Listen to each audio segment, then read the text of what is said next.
አቤላ ተብዬው እባብ ማለት ነው። አንተ ቅማላም ቅማል በጠፋበት ዘመን ማለት ነው። አንተ ቅማሉን ከብንስ እዚህ ጋር ማለት ነው። መጀመሪያ አንተ ማነህና ምንድነህና ማለት ነው። እከካም እከክ ዝም ብለህ ማለት ነው።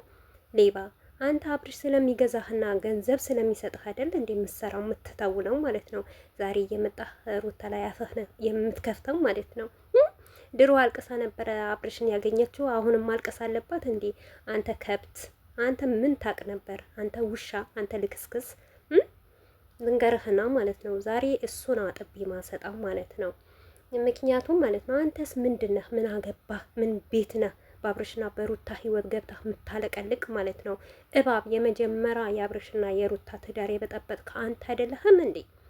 ሻንጣሽን ይዘሽ ውጪ ስትላት የነበረ ከጎኗ አለውልሽ፣ በርቺ፣ ጠንክሪ፣ እሱ አያዋጣሽም ስትላት የነበረ ማለት ነው። አንተ እንስሳ ማለት ነው። ልክ እንደ እባብ የምትቀየር ዛሬ አንተም አልፎልህ አንተም ቀበቶ አስረህ ሩታ ላይ አፍህን ልትከፍት። ሩታማ ማናችሁም አትችላትም። ማናችሁም በቃ አብርሽ እኮ ፈትቻታለሁ ብለዋል። ምንድን ነው የሚፈልገው ከሩታ ህይወት? ሚስቴ አይደለችም፣ ተፋተናል፣ በቃ የራሴን ህይወት መኖር እፈልግ። ምንድን ነው የሚፈልገው? እኔ ግራ የገባኝ ነገር ማለት ነው። ከሩታ ምንድን ነው የሚፈልገው? እስቲ ቤተሰቦች አስረዱኝ። ምንድን ነው? በቃ አልፈልግሽም፣ ፈትቼሻለሁ፣ ተፋተናል። ተፋተዋል እኮ አንተ ባለጌ ማለት ነው። አንተ ስድ በመጀመሪያ ደረጃ የምታወራውን ነገር ወቅ ማለት ነው። ማን ነው ሄርሜላ ታዋጣሃለች ብሎ ሩታ እርጉዝ እያለች ያን ሁሉ እንባ ስታነብ አምጥታችሁ በመሀሉን ያስገባችኋት እቺ ሴጣን ልጅ ማን ነው? እናንተ አይደላችሁም እንዴ ያመጣችኋት? ለአብርሽ ተጠቅም። ዛሬ የት ሄደች? ምን ሆነች? ለምን? ምን ጎደለ እንዴ? አቀመሰችው? አልጣፈጠውም? ምንድን ነው ግራ የገባኝ ነገር ማለት ነው እኔ። ወይስ ምን አስባችሁ ነው?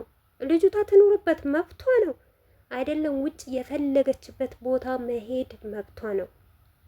እናንተ እኮ ትላንትና አብርሽና ሩታ ሳይፈቱ ሰማናቸው ሳይቀዱ ማለት ነው። ሴት ባለትዳር የሆነ እዚህ ጋር ጋሽዬ እየጮኸ ቤተሰብ እየጮኸ ወንድም እየጮኸባችሁ አይ ሩታ አታወጣውም፣ ሩታ ጨቅጫቃ ሚስት ናት፣ ለአብርሽ አትሆንም፣ የምትገባው ሄርሜላ ናት ስትሉ ነበረ። አሁን ደግሞ እሺ ከተገባችሁ ለሱ ሄርሜላ የምትጠቅመው ከሆነ ትጥቀመው። እኔና አብርሽ መለያየት አለብን አሉ፣ ተለያዩ።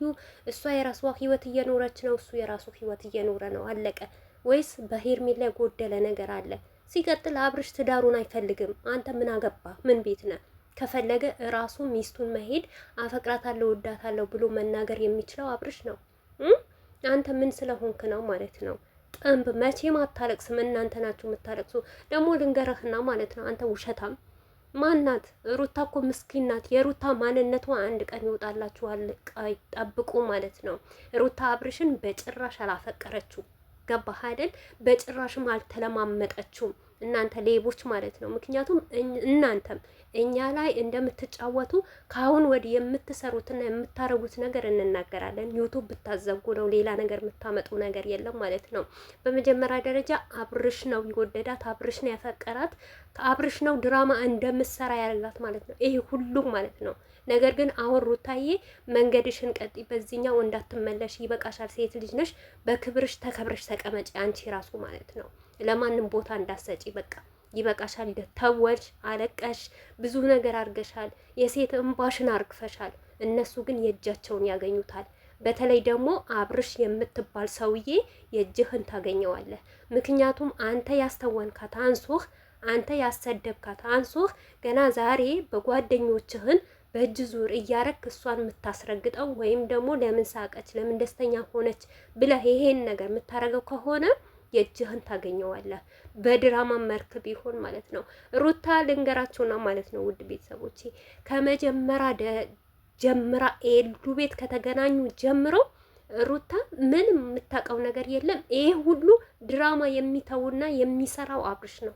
እንደዚህ አርጊ፣ ይሄን አርጊ፣ ይሄን እናርግ፣ በቃ ይበቃናል። እኛም በጣም ምክንያቱም ለእኛ ራሱ ቦታ የላችሁም፣ ቦታ አትሰጡም። ለኦዲየንስ ራሱ ኦዲየንስን አታከብሩም፣ ቤተሰብን አታከብሩም። እኛን እቃ እቃ ነው አደረጋችሁን። በቃ እኛ ወደን ፈቅደን ስላየናችሁ ስለተከታተላችሁ ምንም አይነት ክብር የሚባል ነገር ለሰው ልጅ ራሱ ክብር የላችሁ ማለት ነው።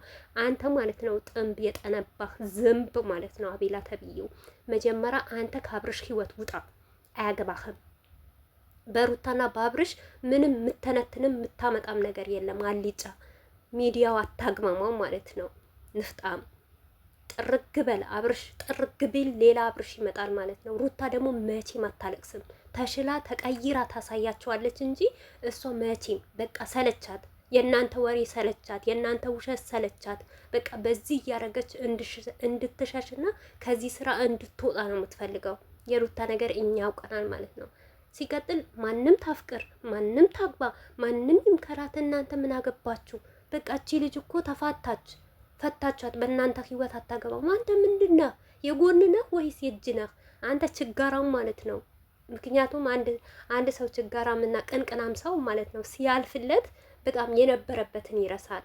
አንተ እኮ የእኛን ስም የመዳም ቅመም ብለህ ቲሸርት አሰፍተህ ነበረ የምትለምነው ለማኝ። ሩታ ከመጣች በኋላ ሁላችሁ ቀየረቻችሁ፣ ሁላችሁን አሳጠበቻችሁ፣ ሁላችሁን ልብሳችሁን ጫማችሁን ቀየራችሁ ማለት ነው። አንተ እንኳን ልንገርህና ማለት ነው በአካውንትህ 20-30 ሺህ የሌለህ ችጋራም ነህ ማለት ነው። ምክንያቱም የአብርሽ ልብስ እየለበስክ የአብርሽን ምግብ እየበላህ ማለት ነው። አብርሽ ባይኖር ራሱ አንተ ማንም እንደሆንክ አትታወቅም ማለት ነው። አንተ ምን ቤት ነህ? እኔ እንዴት እንዳናደደኝ እንዳለቀሽ አልቅሰሽ እንደመጣሽ አልቅሰሽ ትሄጃለሽ። አንተ ሞትና ናንቅስ። አንተ ከዚህ ሚዲያ አላህ ያንሳህና ማለት ነው። አቤላ ሞተ ብለን እኛ ለቅሶ እንቀመጥ እሺ። በሴት ልጅ ደግሞ ነውር ነው። እንደዚህ ነገር አይባልም፣ አይደረግም። ብታለቅስ ስለ ፍቅር ነው ያለቀሰችው እንጂ እርቦኛል ጠምቶኛል ብላ አይደለም። መፈቀር ደግሞ ያለ ነው፣ ጸጋ ነው ማለት ነው። ከብት በመጀመሪያ ደረጃ የምታወራውን ወቅ ማለት ነው። አብርሽ ምንዋ ነው? ባሏ ነበር፣ አለቀ፣ ተለያዩ። በቃ መለያየት በሷን በአብርሽና በሩታ ነው የተጀመረው። ሁሉም ህዝብ ይለያያል ማለት ነው። አንተ ሆድ ሁሉ ይለይህ እሺ። ሲያስጠላ እንዴት እንዳናደደኝ ማለት ነው። በማያገባው ነገር ጥልቅ እንዴ! አብርሽ እኮ ቀን ቀን ከሄርሜላ ጋር ሲዘል ይውላል፣ ማታ ማታ ደግሞ እየመጣ ሩታን ይጨቀጭቃል። በዛ ላይ ደግሞ እራሱ መጥቶ አይናገርም፣ ራሱን ወክሎ አይናገርም። ጓደኞቹን እያመጣ ነው። በቃ ተዋት፣ ፈታ ዘና ትበልበት፣ ህይወቷን ትቀጥልበት። ህይወት ይቀጥላል፣ አለቀ። አብርሽ የፈለገው ከሄርሜላ ጋር ነው። በቃ አሁን እናንተ የምትቸገራችሁ፣ እናንተ የምትፈልጉት ሄርሜላ ነው። ሄርሜላን ይዛችሁ ዳራችሁን ይዛችሁ ቁጭ።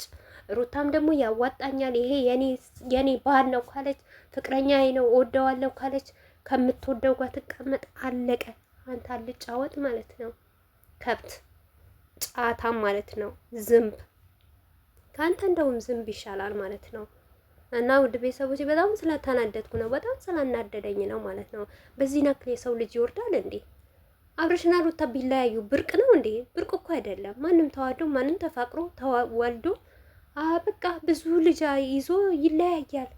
እናንተ እኮ ወርቅ አረጋችሁ። ምክንያቱም ወርቅ ያረጋችሁበት ነገር ያለ ሩታ ስለማይሆንላችሁ፣ ሩታ ከሌለች ደም ስራችሁ ስለማይሰራ ማለት ነው። ስለማትንቀሳቀሱ ቪዲዮ መስራት ስለማትችሉ ማለት ነው። ሌባ ሁላ አሽቃባጭ ሁላ ማለት ነው። ነገዳችሁበት እስከሚበቃችሁ። ወይ ሩታ እንደው መጥኔ ስነጣት፣ እውነቴ ነው የምላችሁ በጣም ጀግናና ጠንካራ ሴት ናት። ስንታችሁን ችላ ስንታችሁን እያጋለበጠች ኖረች።